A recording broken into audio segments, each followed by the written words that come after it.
7, por favor. Ruth 1, de 1 a 7.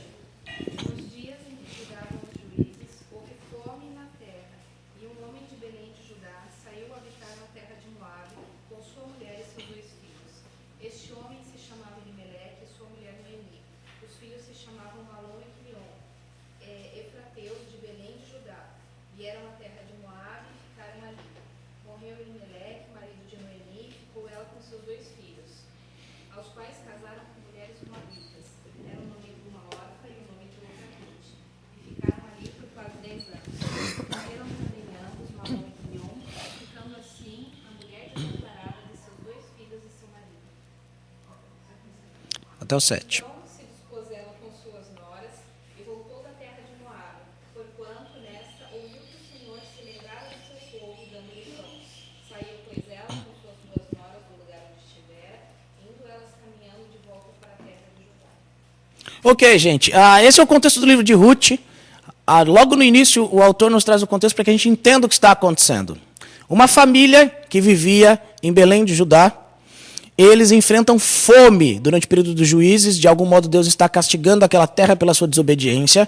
Então, eles vão para a terra de Moabe. Um homem, sua esposa e seus 2 filhos. E lá em Moabe, esses filhos se casam com 2 mulheres moabitas, 2 mulheres que pertencem àquele outro povo. E então, o que acontece é uma sequência de desgraças, galera. E desgraça é um tema que nós vamos falar várias vezes aqui. Porque desgraça é algo que normalmente vemos acontecendo em famílias. A desgraça atinge aquela família. Morre o pai, morrem os 2 filhos, todos os homens daquela família morrem. Ficam a sogra e as 2 noras. Então elas ouvem que, de novo, há alimentos em Belém. Que parece que Deus está agindo e abençoando a terra de onde eles haviam saído. Então chega a hora delas retornarem. E aí, gente, é a partir desse texto que nós vamos começar a ver um pouco sobre o que é o amor que permanece diante da desgraça. Nós vamos dividir o nosso raciocínio aqui, a nossa reflexão, do modo como o autor bíblico dividiu. O autor bíblico ele vai fazer aqui uma sequência de 3 diálogos, certo? Onde Noemi, ela vai dialogar, ela vai propor para suas noras. Então nós vamos ver os 3 diálogos de Noemi com as suas noras. A divisão do nosso raciocínio é esse, tá? Os 3 diálogos de Noemi com as suas noras. O primeiro diálogo, gente, fica ali nos versos 8 a 10. E o que nós vamos ver nesse diálogo, a proposta deles, é que a desgraça, ela pode confundir a nossa visão da situação. Galera, quando a desgraça nos atinge, quando os problemas nos assolam, quando a casa cai, isso pode confundir o modo como nós vemos a nossa situação. Alguém leia versos 8 a 10, por favor. No caminho, Noemi perguntou às noras: por que vocês não voltam para a casa de sua mãe? Que Deus trate vocês com a mesma bondade que vocês tiveram com meus filhos e comigo. Deus faça a cada uma de vocês encontrar marido e viver feliz. 8 a 10. É isso aí? Noemi beijou as noras e elas começaram a chorar alto, dizendo: de jeito nenhum, nós vamos com você para o seu povo. Ok? Até o 10. Essa versão é louca, né? Você viu? Elas falam, nós vamos com você. É a versão corintiana da Bíblia, cara. Né? Tá pensando o que, Noemi? Aqui tem um bando de louco. Muito bem, mas galera, esses 2 versos mostram pra gente qual é a proposta do autor bíblico aqui a nos ensinar. A desgraça, ela pode confundir a nossa visão da nossa situação. O que nós vemos aqui, gente, é Noemi tentando convencer as suas noras a retornarem para as casas de suas famílias lá em Moabe. Pensem comigo, Noemi ela era israelita. E ela havia vivido por mais de 10 anos como estrangeira em Moabe. E agora ela está retornando para a terra dela. Ela sabe como é difícil, quais são os problemas e as dificuldades que um estrangeiro vive numa terra que não é sua. E as suas noras são moabitas, elas vão viver em Israel com ela, vão encarar grandes dificuldades, e ela deseja poupar suas noras desse sofrimento. E é por isso que ela começa aqui esse primeiro diálogo, insistindo para que suas noras, que eram viúvas, voltem para a casa de suas mães. ao invés de ficarem do lado dela. Mas o que nós não podemos perder de mente, galera, é que essa insistência de Noemi, ela envolve sentimentos extremamente conflitantes no seu coração. Essa insistência de Noemi envolve sentimentos opostos, porque se Orfa e Ruth, suas noras, retornassem para Moabe, isso, por um lado, implicava que Noemi, que já era uma mulher velha, teria que fazer a viagem de volta para Israel completamente sozinha, desamparada. Por outro lado, se suas noras permanecessem com ela, isso exigiria que elas renunciassem a toda a esperança de futuro, praticamente dedicassem o resto de suas vidas a cuidar de uma viúva pobre, uma viúva idosa. E, meus amigos, Noemi está olhando para essas duas possibilidades. E é por isso que ela não vê outra possibilidade a não ser encorajar as suas noras a me abandonem, me deixem aqui. Eu já saí da minha terra, eu já perdi meu marido, já perdi meus 2 filhos. Qual é o problema de eu voltar sozinha para minha casa? Qual é o problema de eu fazer uma viagem que eu não sei se vou completar? Me deixe, voltem para suas casas. O que Noemi está mostrando aqui, gente, são os 3 dramas que todo ser humano enfrenta. 3 dramas que transcendem o tempo. O drama da solidão, de ver-se sozinho, desamparado. Todos nós sabemos o que é isso e sabemos como é ruim estar sozinho quando queríamos companhia. O drama da dor, o drama da perda, que nos rasga por dentro. E o terceiro drama é o drama do envelhecimento. O tempo vai passando, parece que as coisas não melhoram, parece que as coisas vão se tornando piores, e ela está lidando, galera, com os 3 dramas que assolam todos os seres humanos, que nos assolam, que assolam os nossos familiares. A solidão é algo que já é terrível por si só, mas ela não apenas se vê sozinha, essa solidão se intensifica diante da sua dor, diante da sua perda. E ambas, a solidão e a perda, se tornam ainda piores por causa da sua idade avançada. E, meus amigos, esses 3 dramas são comuns a todos nós.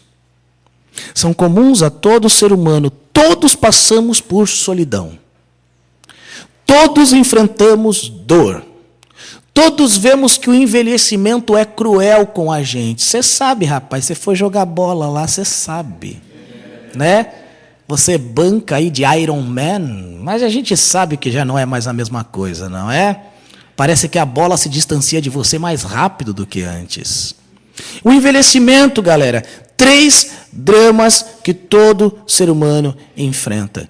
Esses dramas trazem para nós um sentimento de desamparo, um sentimento de insegurança, são esmagadores. E assim como Noemi, muitas vezes nós sentimos angústia de passar por esses dramas e não ter ninguém que nos ajude. Muitas vezes nós enfrentamos essas situações e pensamos não tem ninguém que nos ampare, não há ninguém que nos resgate. Nos vemos sem opção, nos vemos sem alternativa. É por isso que o primeiro ponto é que nós vemos de modo errado. A desgraça confunde a nossa visão das coisas. Faz com que a gente veja de modo errado. Galera, assim como Noemi, nós sabemos que Deus é um Deus que abençoa. Nós confiamos, sabemos, entendemos que Deus é um Deus capaz de abençoar. Leia o verso 6 de novo aí, alguém, por favor. Quando Noemi soube em Moabe que o Senhor viera em auxílio do seu povo, dando alimento, decidiu voltar com suas 2 noras para a sua terra. Ou seja, esse verso está dizendo que Noemi, quando ficou sabendo que Deus estava agindo em Belém, sua cidade natal, ela decidiu voltar para lá porque Deus estava agindo. Deus estava abençoando o povo, Deus estava dando comida para o povo, ou seja, ela sabe que Deus é um Deus que abençoa. A mente dela entende isso, Deus é um Deus que abençoa. Verso 8, outra pessoa leia. Disse-lhes Noemi: vão, retornem para a casa de suas mães, que o Senhor seja leal com vocês, como vocês foram leais com os falecidos e comigo. De novo, nós vemos aqui Noemi invocando as bênçãos de Deus na vida das suas noras. Ela está se despedindo das suas noras e ela diz que o Senhor seja leal com vocês, como vocês foram leais comigo e com os falecidos. Ou seja, Noemi sabe que Deus é um Deus abençoador. Ela sabe disso, ela invoca uma bênção de Deus baseada no amor leal de Deus, que é a mesma palavrinha hesed, que nós falamos ontem de Jonas. O amor leal, o amor pactual, a graça de Deus. Noemi deseja que Deus revele sua graça, seu amor leal por suas noras, do mesmo modo que elas haviam revelado graça e amor leal por ela e pelos filhos dela. Ela deseja que Deus faça isso, ela sabe que Deus é um Deus que age assim. Ruth e Orfa vinham demonstrando graça por meio de lealdade, bondade, benevolência, misericórdia, compaixão, generosidade, voluntarismo por Noemi e pelos seus 2 filhos. E Noemi deseja que o Deus que age assim num nível perfeito faça a mesma coisa por elas. Ou seja, Noemi sabe que Deus é um Deus que abençoa. Mas, galera, assim como Noemi, muitas vezes nós sabemos que Deus é capaz de abençoar as pessoas. Mas assim como Noemi, nós só achamos que nós não somos abençoados por Ele. Deus é capaz de abençoar pessoas? Sim, os outros. Muitas vezes a nossa visão da situação ela é equivocada. Embora nós saibamos disso, nós não conseguimos ver isso em nossas vidas. Porque a desgraça pode confundir o modo como eu vejo a minha situação. Tudo que essa mulher consegue enxergar, galera, em sua vida é desgraça, é desastre, é o caos. E muitas vezes nós nos vemos assim em nossas vidas. Quando nós olhamos para nós mesmos, por causa da dor, da aflição, da solidão, do tempo que passa, a nossa percepção de vida se torna equivocada, se torna obscura. Nós dependemos apenas da nossa visão, que ajuda em alguns casos, mas que nem sempre é suficiente para enxergar direito nos momentos de dor, de perda, de desgraça. Galera, o modo como Noemi vê as coisas a leva a desejar abrir mão de suas noras. E ela mal se dá conta de que é através do amor de suas noras que a sua vida será retomada. A visão equivocada dela, do problema onde ela está, a leva a desejar abrir mão de suas noras, e ela mal se dá conta que é por meio de suas noras que a sua vida será resgatada. Toda a sua esperança de ter descendentes, de voltar a ter uma família maior, o seu clã permanecer vivo, tudo isso dependem de suas noras. E galera, ela não enxerga isso. Agora, nós sabemos o final da história. Nós sabemos como é que o livro de Ruth termina. Alguém leia capítulo 4, versos 13 a 17.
Até o 17.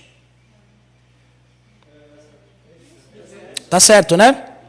Galera, vocês perceberam onde a história terminou?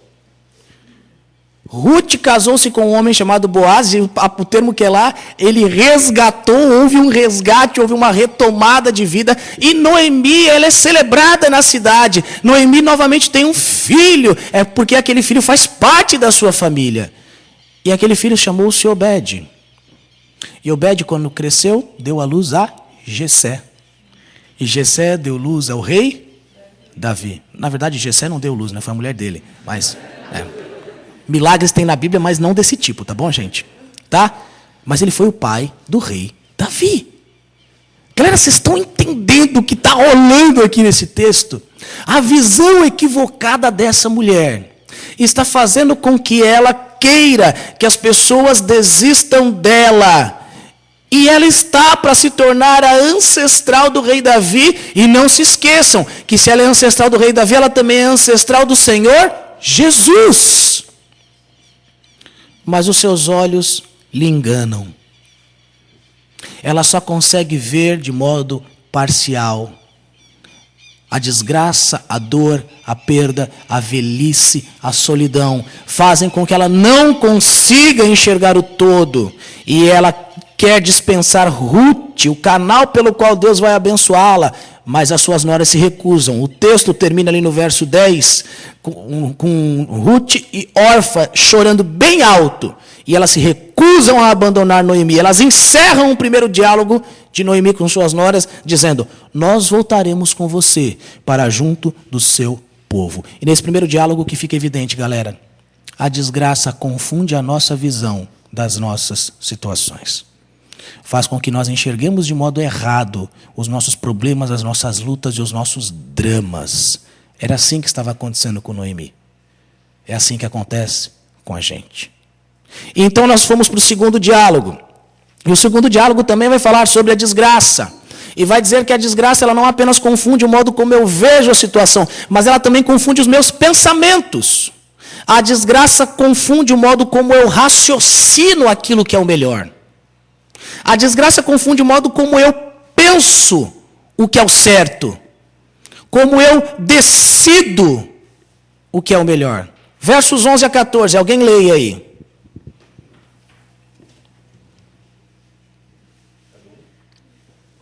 Capítulo 1, versos 11 a 14.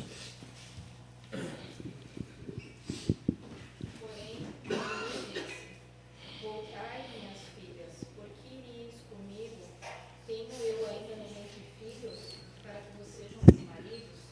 Tornai, filhas minhas, ide-vos embora, porque sou velha demais para ter marido. Ainda quando dissesse, tenho esperança, ou ainda esta noite tivesse marido e houvesse filhos, esperá-los-eis até que Uau! Versões loucas da Bíblia essa manhã, né? Vai.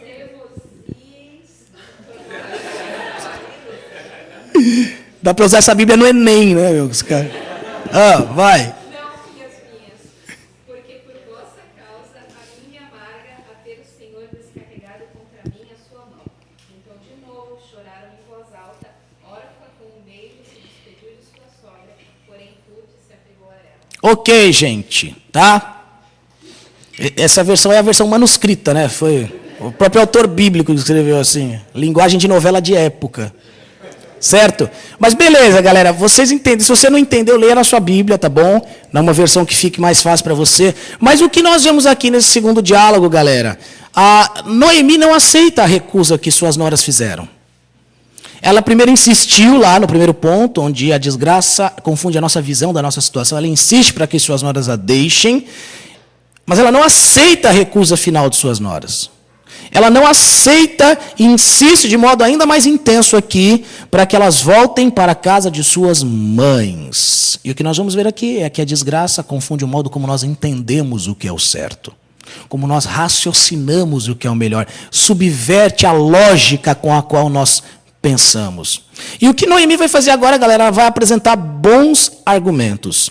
Antes ela tinha dado um conselho. Mas agora ela vai argumentar. Ela vai tentar convencer Ruth e Orfa a partirem com argumentos bastante lógicos. Ela vai dizer, vocês jamais terão esperança de um futuro melhor do meu lado. É improvável que eu venha a ter mais filhos. Se vocês ficarem cuidando de mim, serão para sempre viúvas. Vocês vão ficar para titia.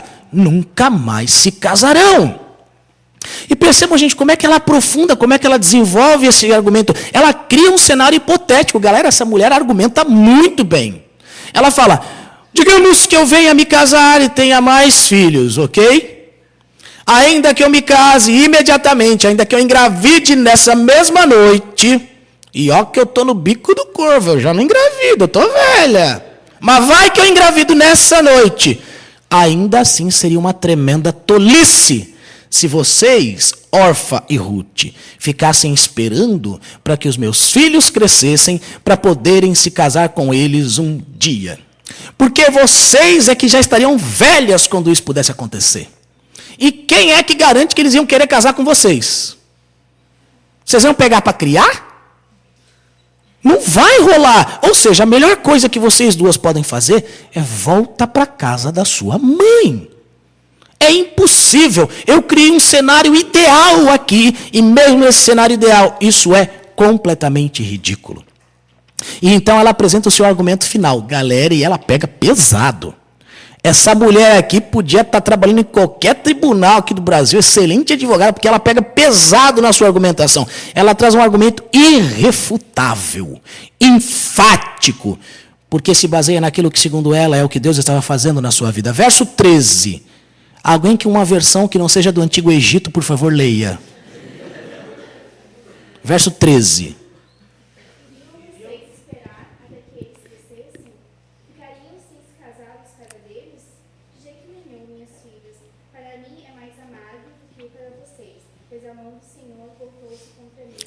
Galera, percebam o que ela disse aqui. Para mim é mais amargo do que para vocês. Se para vocês está ruim, olha para mim. Para mim é mais amargo do que para vocês. Sabe por quê?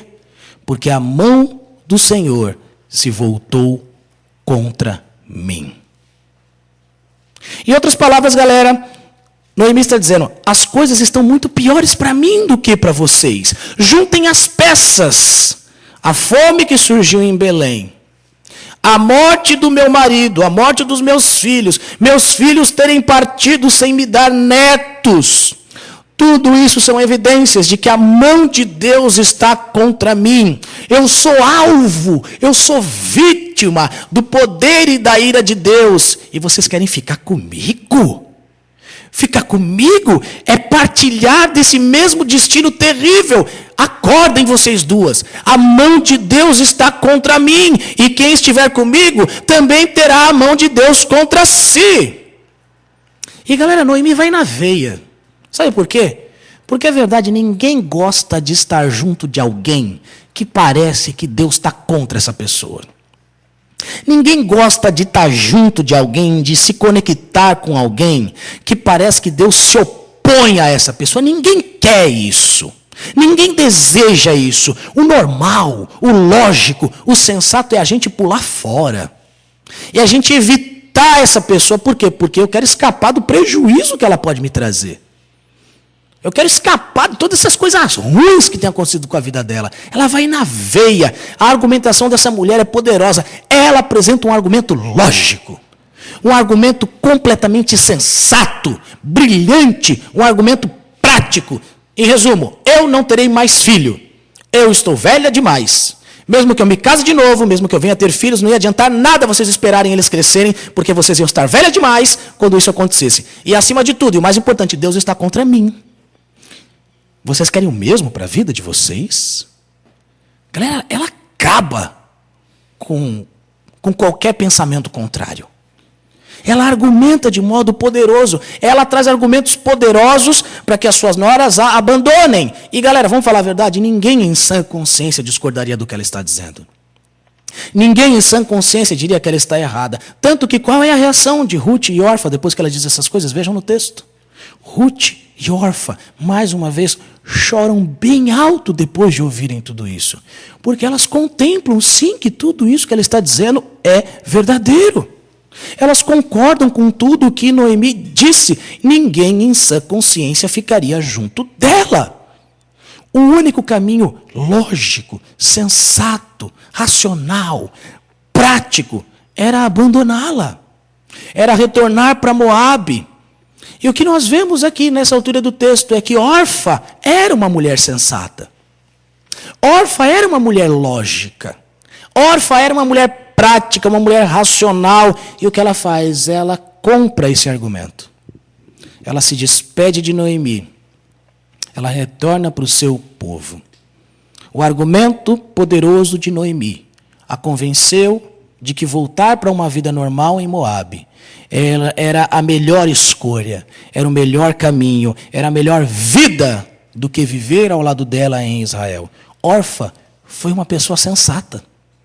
Orfa escolheu o caminho lógico, o caminho prático. Mas Ruth não foi sensata, galera. Ruth não seguiu a lógica. Ruth não foi racional.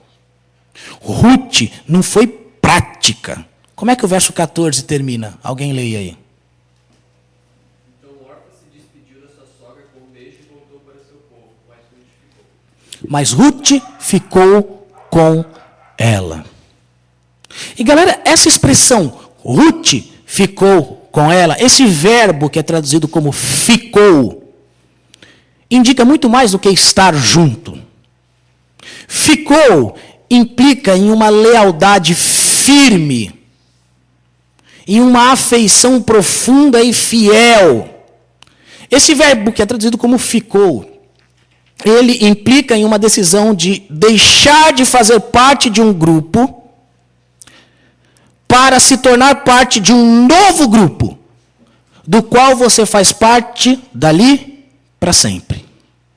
É o mesmo verbo que em Gênesis 2:24 Deus vai usar quando diz: por isso deixará o homem seu pai e sua mãe, e ele se unirá. É o verbo ficou aqui.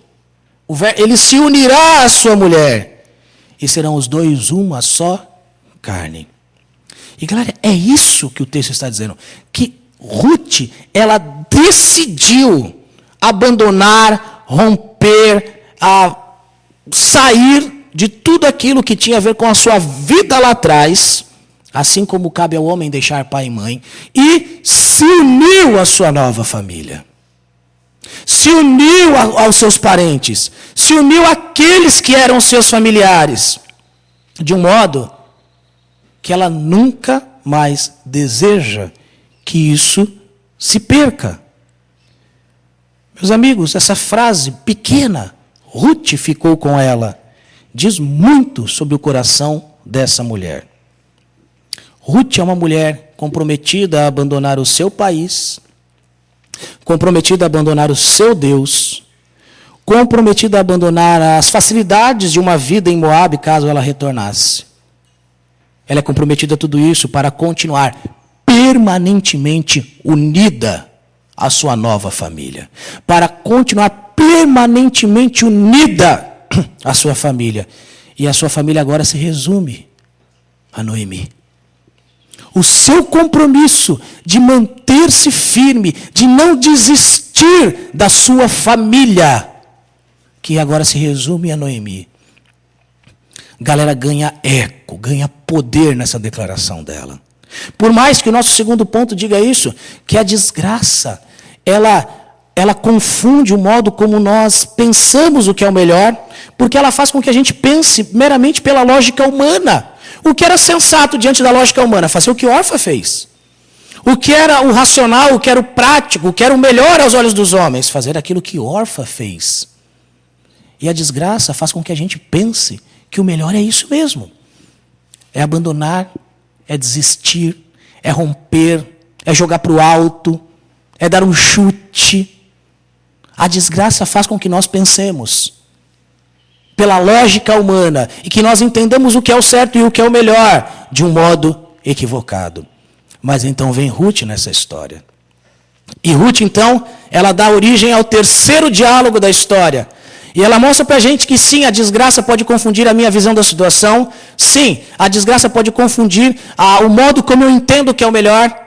Mas, terceiro diálogo, a graça permanece mesmo diante da desgraça. A graça permanece mesmo diante da desgraça. Versos 15 a 18, alguém leia aí.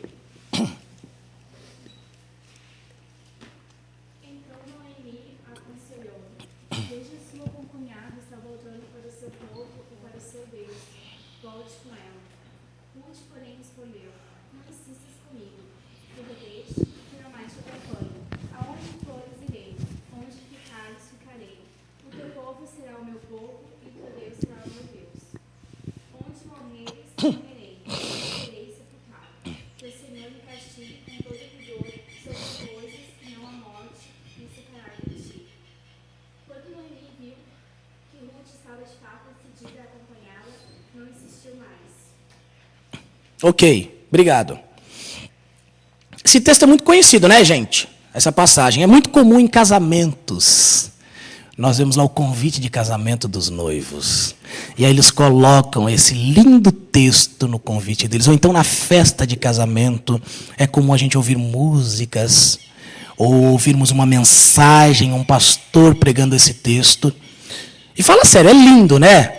Você pensar em alguém dizendo, para onde fores irei, onde ficares ficarei. O teu povo será o meu povo, o teu Deus será o meu Deus. É lindo. E aparentemente é muito apropriado para um casamento, um noivo falar isso para a noiva falar isso para o noivo, não é? Agora o grande lance, galera, é que, fala sério, essa passagem não tem nada a ver com casamento. Né? Tá cheio de casal falando isso um para o outro, quando na verdade é a nora falando para a sogra. Olha que bacana. Você acha que você está se declarando para sua namorada, tal, quando na verdade você tem que falar isso para sua nora, porque isso aqui é um compromisso entre nora e sogra, né? E cuidado para você não confundir as coisas, né? Porque garanto que você não vai querer casar com a sua sogra, amigo.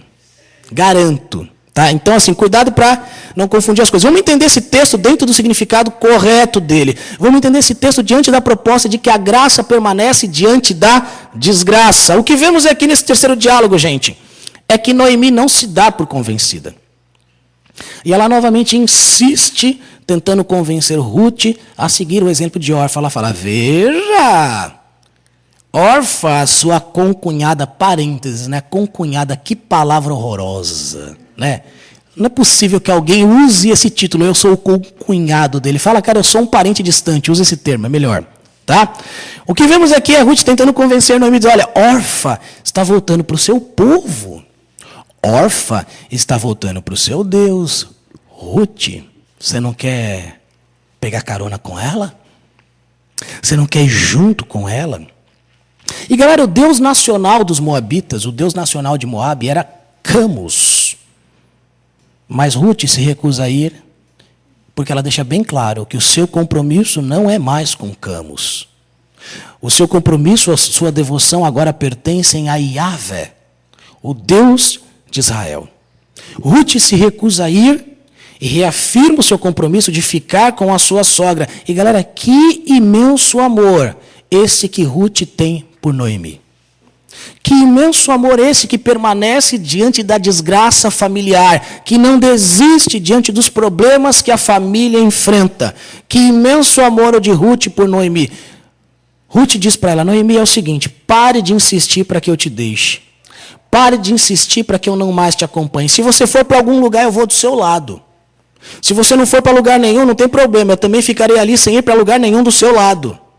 Entenda que nós não somos mais pessoas de dois povos, de duas famílias diferentes, que têm alguns laços em comum. O meu Deus não é mais Camus. O meu Deus é Yahvé. É o Deus de Israel, que também é o seu Deus. E isso significa que o meu compromisso, que a minha disposição é com aquilo que Yahvé deseja que eu faça. E o meu compromisso é estar junto com o povo que Yahvé deseja que eu esteja, é estar ao teu lado. Junto com o povo de Yahvé, junto com o povo do Deus de Israel. Noemi, o teu povo agora é o meu povo. Eu não tenho um outro povo, o teu Deus é o meu Deus e é com base nele que eu faço essa minha escolha. Agora, galera, pense isso diante do poderoso argumento que Noemi havia apresentado para ela. A força do argumento de Noemi era incontestável. Ela disse, Ruth, vai haver cada vez mais desgraça para quem continuar comigo. E Orfa seguiu a lógica. Orfa foi prática, foi sensata, foi racional e ela abandonou a sogra. Mas Ruth se recusa porque ela está comprometida com o Deus de Israel. Ruth está disposta a aceitar o que quer que o Deus de Israel queira trazer sobre a sua família. Ela diz assim, Yahvé será o meu Deus. E galera, isso significa que no coração dela, ela está dizendo: Yahvé será o meu Deus, ainda que desgraças continuem vindo sobre a minha família. Yahvé será o meu Deus e eu continuarei permanecendo, amando, sendo um instrumento dele na minha família. Yahvé será o meu Deus, ainda que bênçãos transbordem na minha família. Yahvé será o meu Deus e eu continuarei ao lado da minha família, desfrutando das bênçãos de Yahvé no nosso meio. Galera, que imenso amor o que Ruth tem pela sua família. Que imenso amor Ruth tem de permanecer pela sua família, mas esse imenso amor é resultado do seu imenso amor pelo Deus Yahvé. Esse imenso amor que Ruth tem pela sua família só acontece porque ela entende que ela já foi amada pelo grande Deus Yahvé. E ela só ama a sua família porque ela já foi amada. Galera, Ruth faz um voto diante de Deus, acompanha aí no texto, ele diz: que o Senhor me castigue com todo rigor, se outra coisa que não a morte me separar de ti. E o que ela está dizendo aqui é que apenas a morte vai anular o seu compromisso, o seu amor pactual, a sua disposição de ser um instrumento de bênção e da graça de Deus na vida da sua família. Nada vai fazer com que eu desista de ser um instrumento de bênção na vida da minha família. Nada! O compromisso dessa mulher em ser uma bênção para a sua família, galera, ultrapassa as barreiras de origem, de raça, de nação, de religião. O povo de Noemi agora é o povo de Ruth. E ela faz isso porque o Deus dela é o Deus Yahvé. E diante de uma recusa tão firme, Noemi não tem outra escolha, galera. Noemi se dá conta de que se ela continuar insistindo não vai dar em nada. Ruth está completamente decidida a ficar junto com ela. Noemi desiste de tentar convencê-la a voltar para Moabe, porque por mais que ela tivesse argumentos poderosos, lógicos, sensatos, esses argumentos de nada valeram para Ruth. A fé de Ruth, galera, sua fidelidade a Deus, desafiam a lógica humana. Desafiam a sabedoria e a sensatez humana. A graça e o amor leal de Deus, que nós conhecemos, prevalecem diante da desgraça. A graça e o amor leal de Deus, que nós desejamos ser instrumentos dele na vida de outros, galera, prevalecem diante da desgraça. Foi assim com Ruth. E é assim que tem que ser até os nossos dias. Porque, galera, vamos falar muito sério agora. Nós lidamos com situações em nossas famílias, e talvez, eu não tenho família perto, mas você tem pessoas que você considera como sua família. Pense assim, então. Há momentos em que a lógica, em que a sabedoria humana dizem que o melhor que nós podemos fazer é desistir. É abandonar, recomeçar do zero. Mas o que nós vemos aqui é que a graça prevalece diante da desgraça. A disposição de ser um instrumento da graça e do amor de Deus na vida de outros prevalece diante da desgraça. E entenda o seguinte, galera, o oposto de seguir a lógica não é você agir de modo ilógico. O oposto de você seguir a sabedoria humana não é você agir como um idiota. O contrário de você seguir a lógica e o que é sensato é você ser orientado por um profundo entendimento do amor que Deus tem por você e da disposição de ser um instrumento desse amor e dessa graça na vida de outros. O contrário do lógico não é o ilógico. O contrário do sensato não é o idiota, o tolo. O contrário do lógico e do sensato nos nossos relacionamentos, galera, é agir orientado por um profundo compromisso com entender o grande amor de Deus por mim e da disposição que eu tenho de ser um instrumento desse amor na vida de outros. Porque, galera, nem sempre a lógica humana, nem sempre a sabedoria humana vão sugerir para nós o que é melhor aos olhos de Deus. Vão sugerir o caminho mais fácil, sim, mais conveniente, o caminho talvez menos doloroso, o caminho menos complicado, mas nem sempre a lógica e a sabedoria humana vão sugerir para nós o que é melhor aos olhos de Deus. E agir orientado por um profundo compromisso com Deus, galera, nos seus relacionamentos, em não desistir de ser um instrumento do amor nos seus relacionamentos. Agir orientado por esse profundo compromisso com o amor de Deus irá te levar a agir, aos olhos de muitas pessoas, de modo ilógico, de modo insensato, de modo idiota. Agir orientado por um profundo compromisso com o amor de Deus, galera, irá te levar a permanecer, a abençoar, a amar, a perdoar, a não desistir, quando muitos já teriam pulado fora, porque é o mais fácil. Mas ainda assim, permanecer será o melhor aos olhos de Deus. E galera, nós vivemos numa época onde facilmente nós abrimos mão dos nossos papéis. E quando a gente traz isso para a família, a base da sociedade, galera, é muito fácil nós vermos pessoas que rapidamente abrem mão das suas responsabilidades familiares.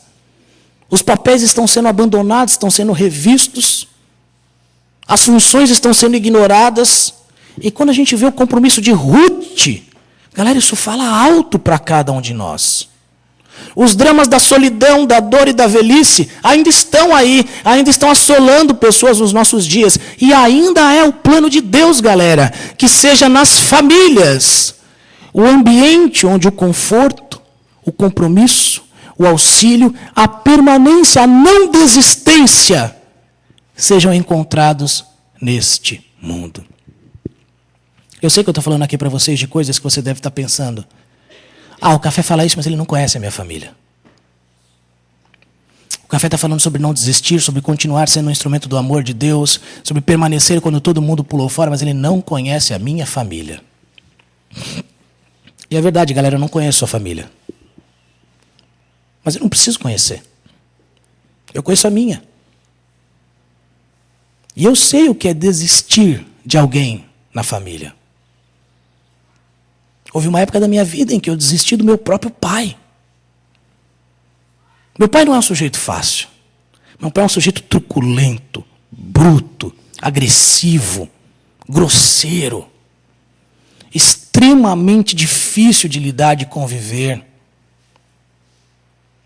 E houve uma época da minha vida em que eu disse, eu não quero mais conviver com ele.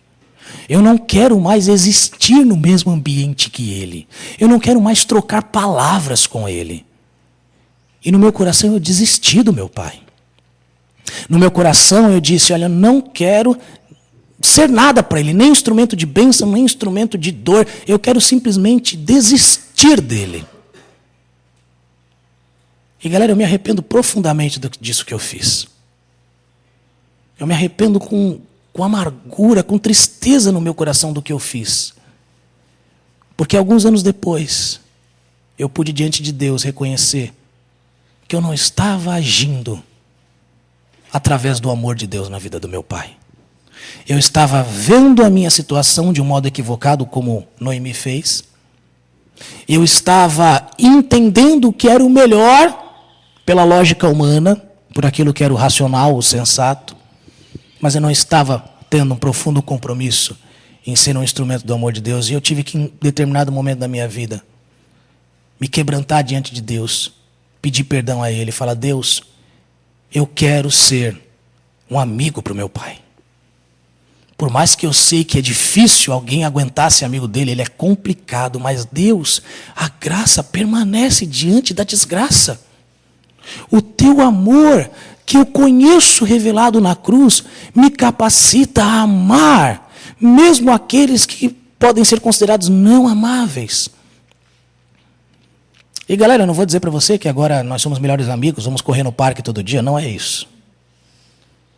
Mas nós temos um relacionamento. Nós temos uma amizade. 2 semanas atrás, meu pai foi fazer uma cirurgia.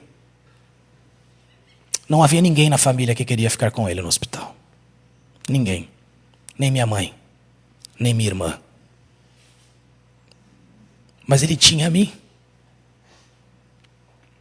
Ele falou comigo, pediu para que eu estivesse com ele lá.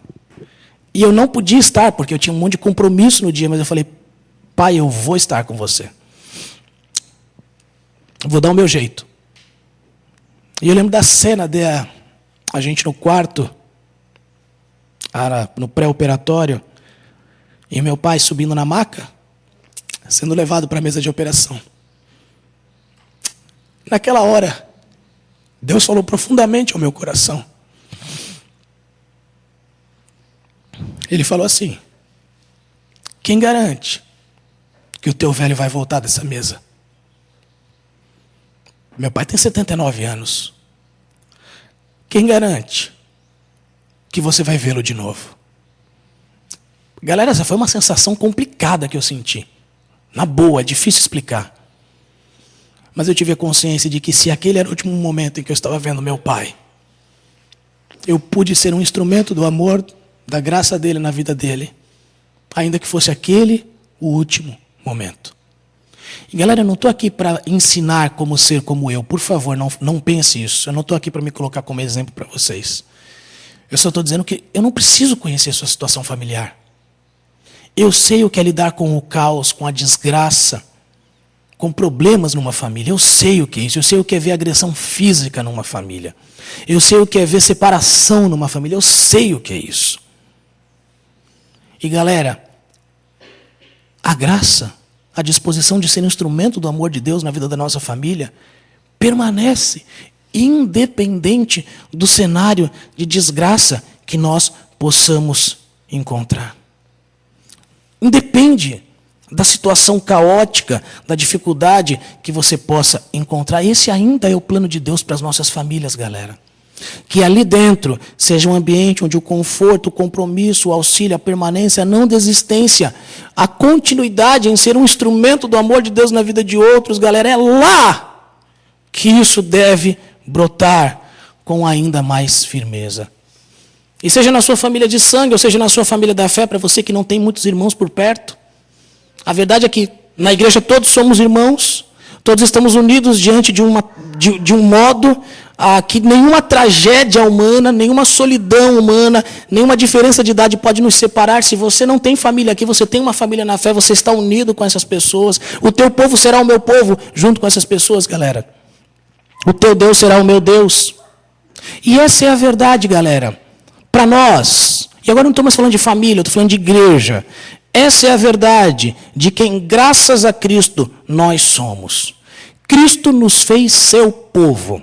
Isso significa que diante de todos nós, o teu povo será o meu povo, o teu Deus será o meu Deus. Ele será para sempre o nosso Deus. Nós seremos para sempre o seu povo. Alguém leia Gálatas capítulo 6, verso 2.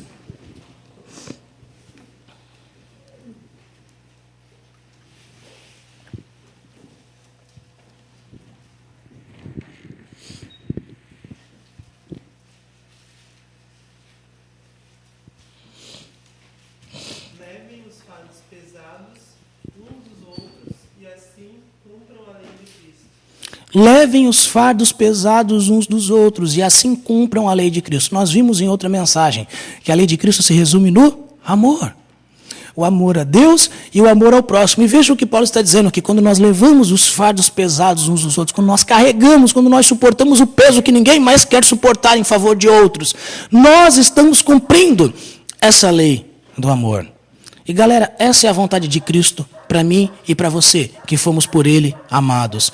Essa é a vontade dEle, que nós sejamos instrumentos do alívio da angústia, da desgraça na vida das nossas famílias. Aonde quer que você possa ajudar a diminuir a dor dos seus parentes, a solidão, a tristeza, o desamparo dos seus parentes, ou seja, os seus parentes na fé, tudo bem. É nosso dever, galera, estar lá. Ainda que isso seja extremamente ilógico.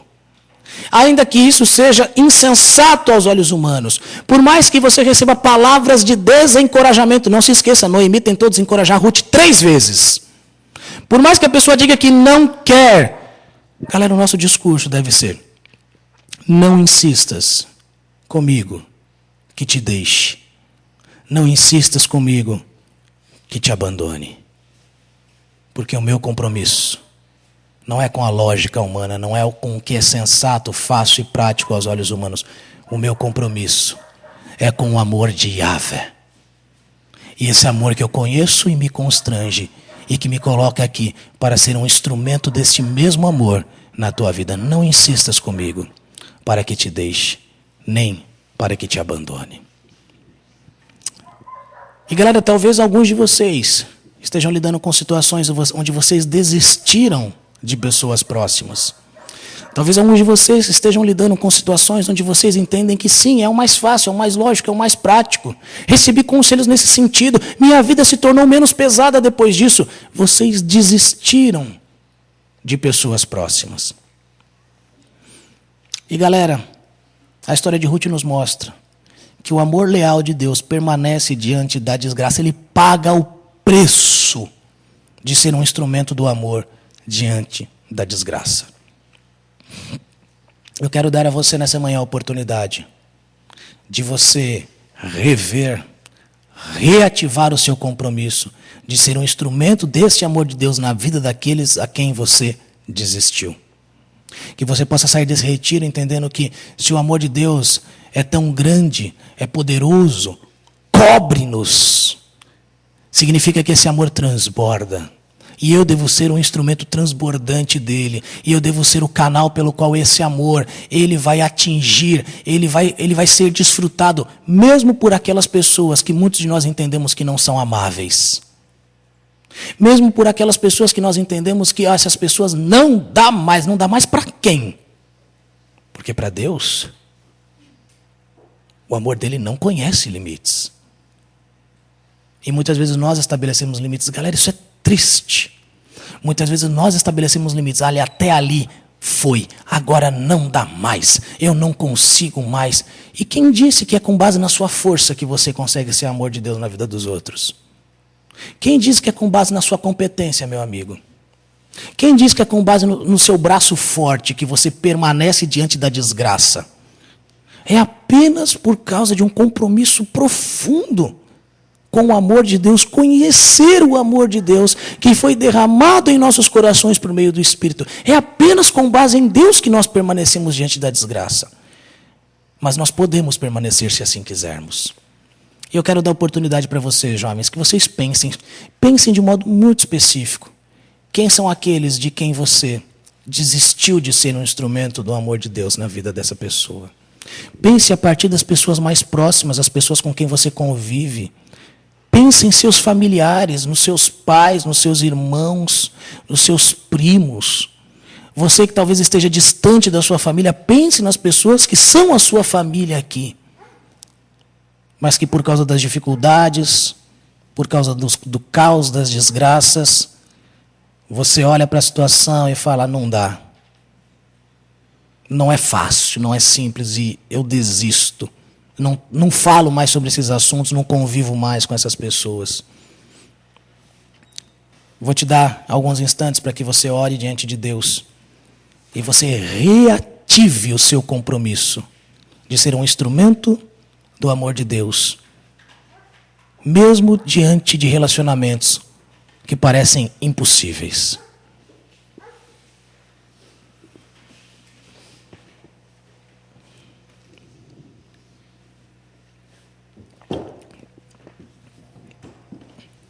Use esse tempo para orar.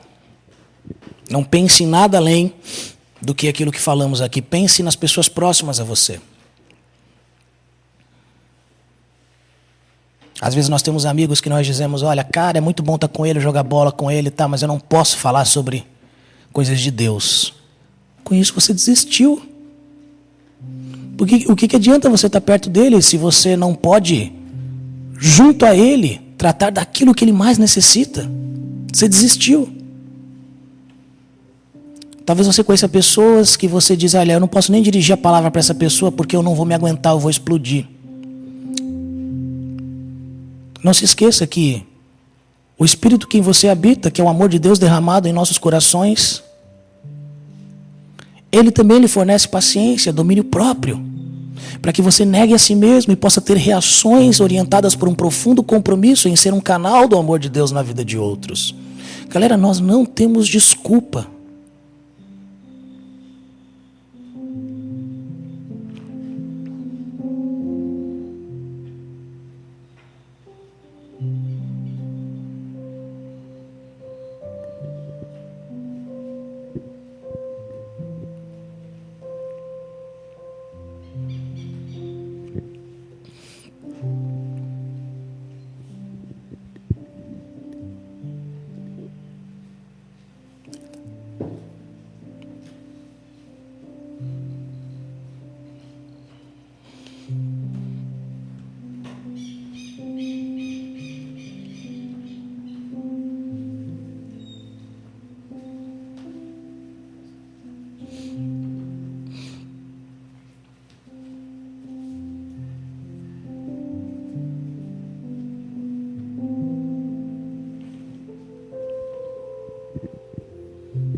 Enquanto a banda vem aqui à frente, galera, eu queria te dar a oportunidade.